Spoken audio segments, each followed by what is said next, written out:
کمزور ہو جائے گی، اس بات کا ڈر نہیں کہ پیسے ختم ہو جائیں گے، نہ یہ خوف ہے کہ بھوکی مرے گی۔ حضور کس بات کا خوف ہے؟ تو نبی پاک نے فرمایا خوف یہ ہے کہ ان کا یقین کمزور ہو جائے گا۔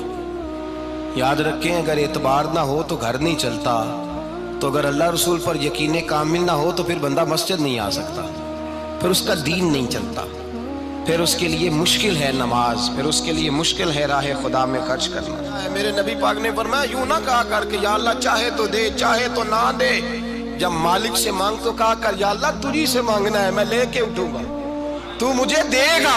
فرمایا جتنا تیرا یقین کامل ہوگا اتنا ہی اللہ تجھے جھولی بھر کے عطا فرمائے گا۔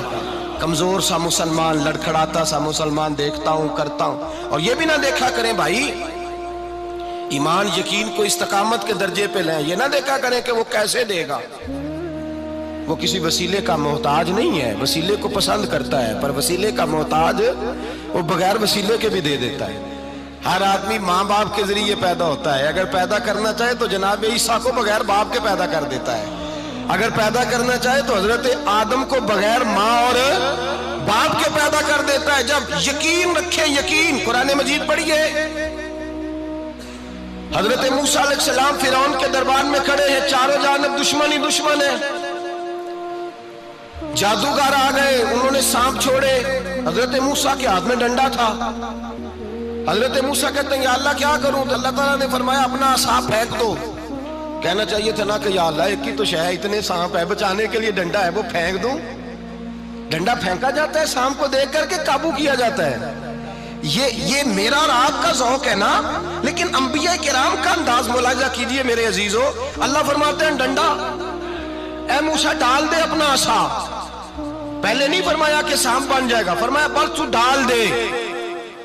میں اور آپ ہوتے ہیں تو سام سامنے ہے، ڈنڈا ہاتھ میں ہے، ہم کہیں گے عجیب بات ہے، یہی تو دفاع کی چیز ہے، اسی کو ڈال دوں تو بچوں گا کیسے؟ کہا ڈال دو، تو حضرت موسیٰ نے ڈال دیا، کہا میرے رب کا حکم ہے تو میرے لیے بہتر ہی ہوگا۔ اللہ فرماتے ہیں جب موسیٰ نے ڈالا تو میں نے اس ڈنڈے کو، اس عصا کو اژدہا بنا دیا۔ اب کبھی عصا بھی اژدہا بنے، کبھی چھڑی بھی بہت بڑا اژدہا بنی ہے، لیکن قرآن کہتا ہے جناب موسیٰ نے ڈالا تو اللہ نے اژدہا، بلکہ اس سے پیچھے چلیے، عورتیں کمزور یقین کی ہوتی ہیں نا، جناب موسیٰ پیدا ہوئے تو اللہ فرماتے ہیں میں نے موسیٰ کی ماں کے دل میں بات ڈالی، ماں کے دل میں صندوق میں ڈال کے تو اس کو دریا میں بہا دے۔ اور بھائی صندوق میں کہہ سکتے ہیں نا آکسیجن کیسے جائے گی، اور دریا میں بچے بچنے کے لیے ڈالے جاتے ہیں کہ ڈوبنے کے لیے ڈالے جاتے ہیں؟ ماں کے دل میں یقین کمزور نہیں تھا ماں کا۔ انبیاء کے ماں باپ موحد ہوتے ہیں، دین کو ماننے والے، ماں کے دل میں اللہ نے بات، اللہ قرآن میں کہتے ہیں میں نے وحی کی، میں نے القاء کیا، میں نے بات ڈالی۔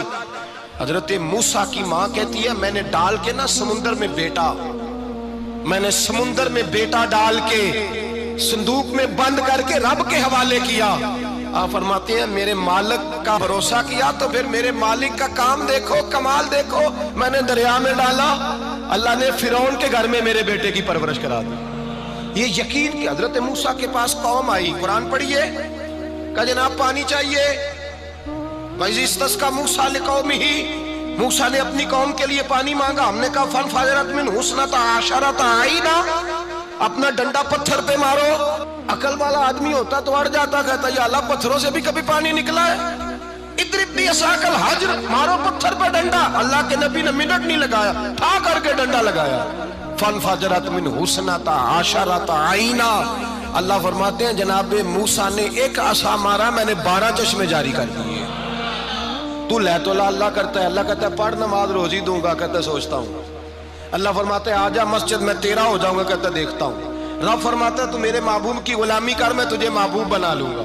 تو کہتا ہے تھوڑا بڑا ہو کے داڑھی رکھنی ہے، ابھی سیانا ہو کے میں ذرا سرٹیفکیٹ لے لوں اسرائیل سے کہ کتنے سالوں کے بعد آئیں گے، پھر شروع کروں گا۔ پروگرام بنا رہا ہے، ابھی تو ارادے میں ہے۔ اللہ کے پیغمبر کا ڈنڈا، اور اس سے زیادہ آگے بات ہو گئی، پیچھے فوج لگی ہوئی ہے فرعون کی، مجمع ہے، ہزاروں لاکھوں کا لشکر لے کے، تلواریں نیزے، فرعون پیچھے، آگے دریا آ گیا۔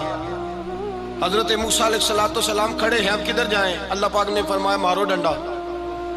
کہاں؟ پانی پہ ڈنڈا مارو۔ اب حضرت موسیٰ علیہ السلام پانی پہ ڈنڈا مارے تو پانی ابھرے گا، اس سے زیادہ کیا ہوگا؟ پہلے پتھر پہ ڈنڈا مروایا تو پانی نکلا، اب پانی پہ ڈنڈا مروایا فَإِذْ فَرَقْنَا بِكُمُ الْبَحْرَ فَأَنْجَيْنَاكُمْ وَأَغْرَقْنَا آلَ فِرْعَوْنَ۔ اللہ فرماتے ہیں موسیٰ نے پانی پہ ڈنڈا مارا تو میں نے پانی میں رستے بنا دیے۔ ایک جگہ ڈنڈا مارا تو پانی نکل آیا، دوسری جگہ عصا مارا تو پانی خشک ہو گیا، 12 چشمے بن گئے، 12 رستے بن گئے دریا میں سے۔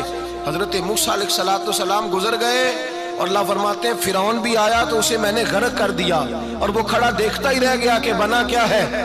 جب یقین کامل نصیب ہوتا ہے، اعتماد کی دولت اللہ دیتا ہے، جب انسان کو یہ انشراح صدر ہو جاتا ہے کہ میری نجات خدا کے حکم میں ہے اور رسول اللہ کے قدموں میں ہے، جب اسے یہ انشراح حاصل ہوتا ہے تو پھر نماز کا لطف آتا ہے۔ غور کیجئے کیا جملہ کہہ دیا میں نے، پھر اسے نماز کا پھر اسے نماز بوجھ نہیں بلکہ نماز نہ پڑھے تو اس پر بوجھ ہوتا ہے، پھر قرآن مجید اس کی روح کا ساتھی ہو جاتا ہے، پھر عبادات، تقوی، پرہیزگاری، پھر وہ ایک سنت کے چھوٹنے پر پریشان رہتا ہے جب یقین کی دولت نصیب ہوتی ہے۔ قرآن مجید فرقان حمید نے کہا ایمان لاؤ تو پھر ایمان پہ ڈٹ جاؤ، مسلمان بنو تو پھر اسلام پر۔ پھر یہ جو کمزوری ہے نا، یہ دیکھتے ہیں، کرتے ہیں، چلتے ہیں، ابھی کل ابھی پرسوں، بہانے، ہیلے، ابھی میں نماز شروع کرتا ہوں، دیکھتا ہوں لا الہ الا اللہ محمد الرسول اللہ صلی اللہ علیہ۔ جب کسی نے کلمہ پڑھا تو اس پر پورا دین ضروری ہے، پورا۔ اب وہ یہ نہیں کہہ سکتا کہ تھوڑا تھوڑا کر کے آؤں گا۔ یقین کی دولت نعمت ہے۔ اللہ پاک قرآن مجید میں فرماتے ہیں ان الذین قالوا ربنا اللہ ثم استقاموا، جنہوں نے کہا کہ اللہ ہمارا رب ہے اور پھر وہ اس پر ڈٹ گئے، پھر اس پر وہ کہا تو ڈٹ گئے، کھڑے ہو گئے، نہیں اللہ ہی رب ہے، اللہ ہی دینے والا، اللہ ہی مالک، اللہ ہی ہمارا رازق ہے، رب ہی ہمارا سب کچھ۔ جب ڈٹ گئے تو فرمایا تتنزل علیہم الملائکہ، پھر میں ان کی مدد کے لیے آسمان سے فرشتوں کا نزول فرمایا کرتا ہوں۔ فرشتے کیا کہتے ہیں؟ اللہ تخافوا ولا تحزنوا، غم نہ کرنا، خوف نہ کھانا، وابشروا بالجنۃ التی کنتم توعدون، ہم تو تمہیں اللہ تبارک و تعالیٰ کی اس جنت کی خوشخبری دینے آئے ہیں جس کا رب نے تمہارے ساتھ وعدہ کیا ہوا ہے۔ پھر فرشتوں کا نزول ہوتا ہے، لیکن شرط کیا ہے کہ ایمان لائے، اور پھر ایمان پر پھر یہ نہ سوچے کہ وہ کس طرح دے گا، وہ کیسے عطا کرے گا، وہ میری مدد کس طرح کرے گا، نظام کیسے چلے، ڈٹ جائے، کہے میرے اللہ کا حکم ہے تو میں نے حلال ہی کھانا ہے، میرے رب کا حکم ہے تو میں نے تھوڑے پہ ہی گزارا کرنا ہے، میرے مالک کا حکم ہے تو میں نے اپنی جیب دیکھنی یا دوسرے کی نہیں دیکھنی، میرے رب کا حکم ہے تو میں نے اس کی اطاعت میں رہنا۔ جب ڈٹ جائے گا اللہ کے احکامات پر، جب ڈٹ جائے گا تو اللہ فرماتا ہے پھر میں تیری مدد کے لیے فرشتوں کا نزول کروں گا۔ نبی پاک صلی اللہ علیہ وسلم نے فرمایا 2 دولتیں اگر کسی کو اللہ دے دے تو سمجھے اللہ نے اسے دنیا کی سب سے زیادہ دولت عطا فرما دی۔ یا رسول اللہ وہ کون کون سی چیزیں ہیں؟ فرمایا ایک جس شخص کو اللہ نے معاف کرنے کی دولت عطا کر دی، جو معاف کرنے لگ گیا، جس کی طبیعت میں درگزر آ گیا، جو معاف کرنے لگا، غلطیاں معاف کرنے لگا، جس کو ایک دولت یہ مل گئی۔ اور دوسرا میرے مصطفیٰ نے فرمایا جسے اللہ نے یقین کی دولت عطا فرما دی، جس کو یہ 2 دولتیں مل جائیں، ایک درگزر کرنا، دوسرا رب رسول پہ یقین کامل رکھنا، اسے کائنات کی ہر شے مل گئی۔ میرے نبی پاک نے فرمایا جب بھی دعا مانگو خدا سے یہ 2 نعمتیں مانگا کرو، عرض کیا کرو اے اللہ درگزر کی دولت عطا فرما، اے اللہ تو ہمیں یقین کی دولت عطا فرما، ایمان کی قوت اور پختگی نصیب فرما۔ میرے بھائی حضور نے فرمایا مانگ کے لو۔ کمزور ایمان والا شخص کسی کام کا نہیں ہوتا۔ جس آدمی کے ذہن میں شک کا بیج ایک دفعہ جنم لیتا ہے وہ آدمی تو غلام سے بدتر ہے، بے کیف سجدہ، روٹھی روٹھی سی عبادت، اس کی زندگی کیفیات سے خالی ہے۔ جس شخص کو پتہ چل جائے نا لوگ میرے مخالف ہیں، اس کا تو سجن رہتا ہی کوئی نہیں۔ اصل بات یہ ہوتی ہے کہ یہاں سوچ بیٹھا ہے کہ دنیا میرے خلاف ہے، یہاں مخالفت یہاں بیٹھ گئی ہے، 2 بندے باتیں کر رہے ہیں تو پریشان ہے، میرے خلاف ہی لگے ہوئے ہیں، میری ہی بات ہو رہی ہے، کیونکہ اصل تکلیف کہاں ہے؟